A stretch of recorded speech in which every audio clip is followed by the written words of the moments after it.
Hello everyone, কে আছে আপনারা? তোমাদের সবাইকে ওয়েলকাম। চলে যাচ্ছিলাম নতুন একটা জায়গাতে। আগেও একবার গেছি, তো তোমরা আশা করি গেস করতে পারছো। দিনটা ছিল আমার জন্মদিনের দিন। তো ট্রেন থেকে নেমেই আমরা চলে যাচ্ছিলাম অটো করে নদীর এপার ওপার হয়ে যাচ্ছিলাম। আশা করি একটু হলেও তোমরা বুঝতে পারছো কোথায় যাচ্ছি। আমরা যাচ্ছি শ্রী চৈতন্য মঠের মায়াপুরে।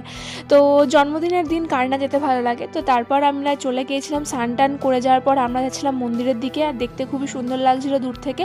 তো তারপর আমরা এখানে এই টাইপের কিছু ক্লিপিং নিয়ে, আর মন্দির এলে একটা শান্তির জায়গা বলা যেতে পারে। মায়াপুর তো এমনি শান্তির স্থান। তো তারপর আমরা এখানে কুপন কেটে নেওয়ার পর আমরা এখানে ভোগ প্রসাদ খেয়েও নিই, আর ভোগ প্রসাদ ছিল পুরোপুরি অমৃত। তো তারপর আমরা চলে আসি এখানে গোশালাতেই দেখো কি সুন্দর। প্রথমে হয়তো ওদেরকে ভয় লাগছিল দেখতে গরুগুলোকে, কিন্তু ওরা খুবই শান্ত। তো তারপর এখানে দেখো সন্ধেবেলা এখানে নাম সংকীর্তন হয়, এবং এখানে এরকম নাম সংকীর্তন প্রতিদিনই হয় প্রায়। তো খুবই সুন্দর লাগছিল দেখতে। আমি আগের বার এসেছিলাম কিন্তু রাত্রেবেলা থাকিনি, কিন্তু এবারে রাত্রেবেলা থেকেছিলাম, খুবই ভালো লাগলো। তো গাইস এরকমভাবে দিনটা চলে গেল। তারপরের দিনে আমরা চলেও আসি। তো গাইস চলো ভিডিওটা এই অবধি, আবার পরে নেক্সট ভিডিওতে দেখা হবে।